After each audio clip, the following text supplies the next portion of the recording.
Okay, I retract my previous statement about Manatsu being the second coming of Mana because that face is of someone who's actively trying to make a harem.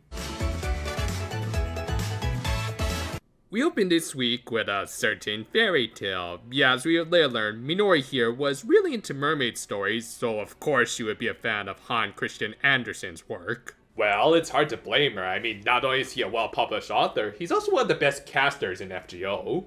Also, yes, this is like the third time I've referenced that story on this channel because this franchise keeps going back to it. On that note, when are Jade and Ursula gonna appear in the show? I'm not even kidding, I really want to see them in canon. But yeah, Minori was reading the conclusion to the fairy tale. Jeez, include a spoiler warning next time, guys. And we got some nice illustrations of the story, appropriately done with some watercolors. Personally, I'd say it's a close second to the Kamikita Futako's version of the tale. We then got an opening that, if you watch the broadcast version, you'd see a preview of the Tropical-Rouge short film that plays before the new spring movie that just came out. I won't show too much here, as I'd imagine this qualifies as at least 1/4 of that short film. We then cut over to Manatsu and Sango, with the former letting out some kind of mating cry. We're with the pet hospital down the street, and I understand you have a dying animal on the premises. And expositing her frustrations about still not being able to pick out a club. And while I wouldn't call this a meme face, that's a definite mood Sango's rocking there while listening to her friend's complaints. Lore suggested that if she couldn't pick a club, she could just pull a Haruhi Suzumiya and just make one. Furthermore, she suggested they make an "Oh my god!" Sorry, that just kind of brought back memories from certain other magical girl shows. Anyway, she suggested they make a Precure club, which of course brought up the question of what exactly would the criteria for such a club be. To clarify things, Laura explains that the history of the legendary warriors, and okay, all of this is some nice lore building and everything, where we even learned how this show's cures protected both the land and the ocean, but I'm sorry, I can't absorb any of this when one of our main characters is just a decapitated head. Just go to the next scene! So, the next day at the library, Manatsu and Sango tried to do some research about any of their possible predecessors. Pretty sure you have to go to the rainbow-flavored Dojishin Con for these kinds of goods. But yeah, I won't say them researching Precure is crazy or anything, as there is a precedent for them having some historical significance in other series, enough that there could at least be a few folktales. That said, you should never expect to find anything you actually need in a school library, so instead, they shifted to looking up mermaids, and of course ran to Minori. I'll say right now, I do like some of the design choices here, as we can see that not only is Minori noticeably shorter than both of her underclassmen, but she also had a much longer skirt, expressing her more reserved nature. It's a nice touch, plus the lighting here does provide some good visual storytelling that we'll get more into later. Anyway, Minori told them that they wouldn't find stuff about mermaids on the non-fiction shelves. And thus it meant that she didn't believe in them in spite of really being into stories about mermaids. Which, you know, is a perfectly normal mindset for anyone who hasn't met the real deal yet, and yet her disbelief was kind of played up for the drama. Still, this was enough to convince Manatsu that they should recruit her as the next cure. Ooh, sorry Manatsu, but that position's kind of already been filled. Meanwhile, the witch's abode, Chongre was gonna be out this week because he cut his claw while cooking. I mean, come on dude, I've seen much worse accidents happen to crustaceans in the kitchen. He is being looked at by the witch's personal physician, this sea slug lady named Numeri, who... Wait, is that Akino Watanabe?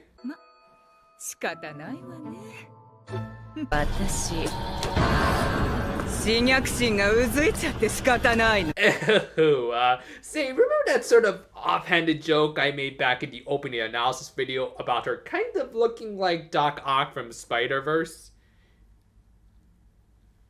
Yeah. Coincidence? I think not! I mean, come on, does the Bride Frankenstein look that common for these mad scientist ladies? Also, this is the second antagonist in a row she's played for this franchise. Oh, and considering that sea slugs can be hermaphrodites, I think it's appropriate I reference this too. 半分は男です。俺のケツになんか当たってるんですが。当ててんのよ。 Aren't voice acting connections fun? Anyway, Butler suggested that Dr. Octoslug be the villain of the week, which kind of makes me wonder, how much power does this dude have over the other generals? Secret final boss, perhaps? The next day, Sango and Manatsu learn more about Minori, including how she used to be a part of the literature club and had written a mermaid story for their school's magazine. It impressed both Manatsu and even kind of Laura, which based on a tsundere rating would probably be the equivalent of a 4 to 5 star. Sid's story sounded a little familiar, being about a female protagonist and her mermaid friend traveling the 7 seas and fighting evil while collecting some magical fruits, so yeah, obviously this was a One Piece and or Toriko fanfic. Nah, but seriously, Minori wasn't exactly interested in hearing about some of her early work. I mean, let's face it, a lot of us are kind of embarrassed by some of our early work. For our particular little senpai, she had kind of given up on writing after some seemingly harsh criticism from a fellow club member, which for any early writer is a bit of a hard pill to swallow, but something you do have to kind of deal with. And if anything, she was at least getting a rave review from Manatsu, and yet she still didn't want to take up her pencil, as we would later see she even had an incomplete draft and a broken pencil, likely back from that day. Not a bad scene overall, though it does feel just a bit rushed and quick to go to the drama of Minori just getting some harsh peer review. The next day, Manatsu and Sango visited a mermaid exhibit at their local museum. Naturally, Laura wasn't at all impressed by a showcase of her race designed by humans and their preconceptions. You know this fish is gonna start up some kind of hashtag.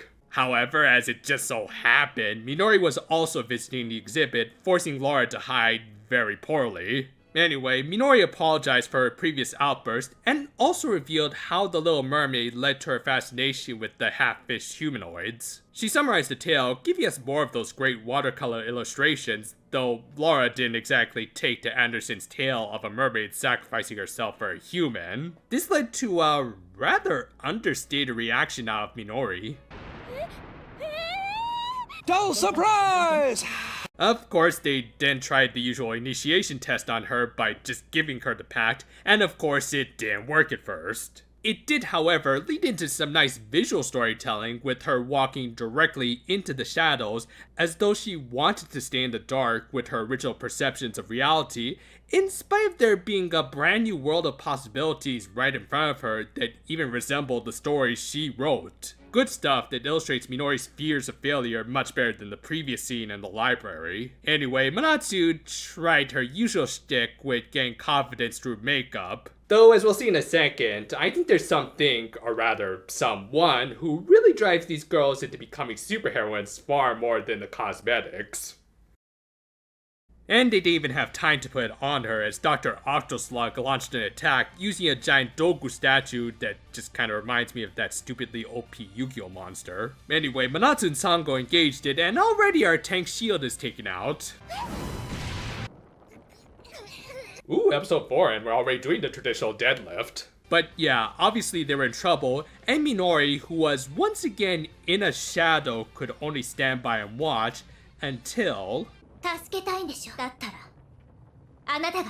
You know, something I've noticed over the course of these first 3 Cure introduction episodes is how Laura has kind of acted as the trigger for their transformations, both in the figurative and literal sense. She meets them, kind of denounces their flawed lifestyles, and then delivers some sort of harsh criticism that spurs them into action. Ignoring some of the toxicity of all of that, she's basically fulfilling the role that some very mascots of the past have done. And as some of my commenters have pointed out, she pretty much is the fairy at this point. She's the character in the electronic toy, and has been acting as sort of the cleric of this team. Kinda makes me wonder, what is even going to be the point of Kroon? I mean, they haven't even spoken in the show yet. What, are they supposed to just be here to sell a bean plushie?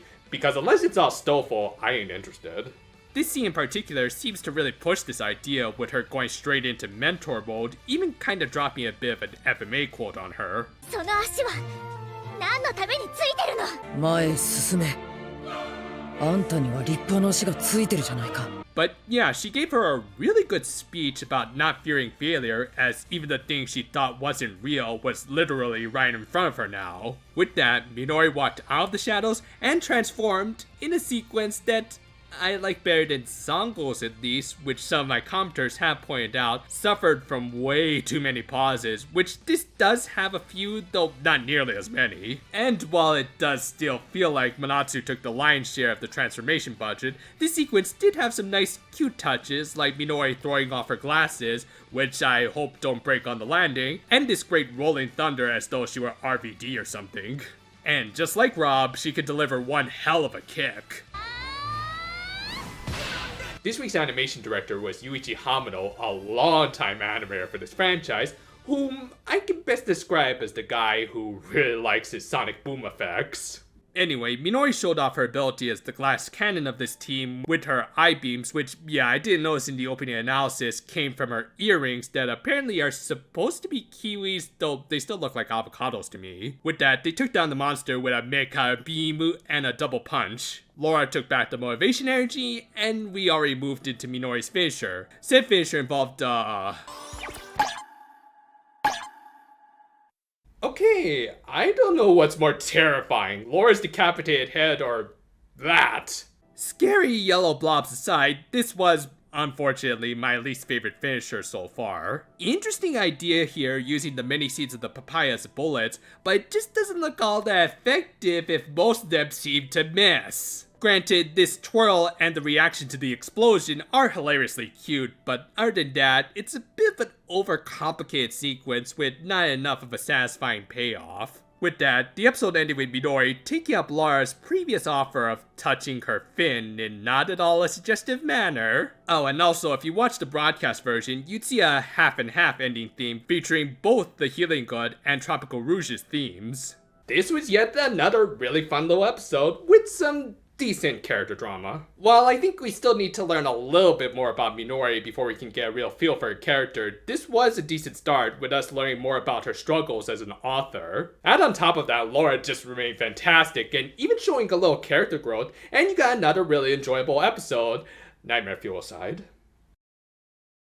This was definitely an episode built on strong visual storytelling. Shadows were used pretty effectively throughout this episode to express Minori's hesitations of accepting the call to adventure. The fact that those fears stem from her adventure story being shot down gave it a nice bit of irony too. However, while visually it was told well, some of the dialogue and scripting didn't feel quite on point, with some bits in both library scenes feeling a bit redundant. Thankfully, the scenes in the museum were much better, with us learning stuff like her fascination with the Little Mermaid, and of course Laura's speech was probably the best part of this whole episode. Again, not only does it feel like she's the fairy of the season, but also kind of the main character, more so than Manatsu, who, while she did do her part in encouraging Minori, let's face it, her makeup shtick is starting to get old. Yeah, they use it to transform, but let's face it, the whole reason this team is forming in the first place is because of Laura's strong influence. The fact that she's going through character development is slowly making her kind of the breakout star of this show. I hope she doesn't overshadow Manatsu, especially after they gave her the best transformation and finisher so far,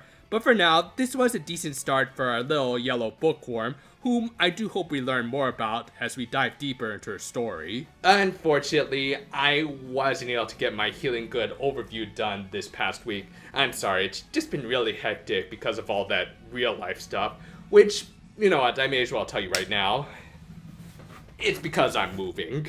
No, I'm not moving out of state. That would actually kind of ruin these reviews. In fact, I'm just moving a few blocks down the road to a newer building. The actual move itself won't be until next month, so I will try to get that video out of the way before then, or even before the end of this week. Just want to say again, sorry to keep you guys waiting on that, as well as my Gold Princess reviews, but I promise I'll try not to disappoint. So until then though, farewell for now my friends, and if you'll excuse me, I gotta call my therapist. Yeah, hello, can we move the Tuesday appointment up to Monday? Yes, thank you.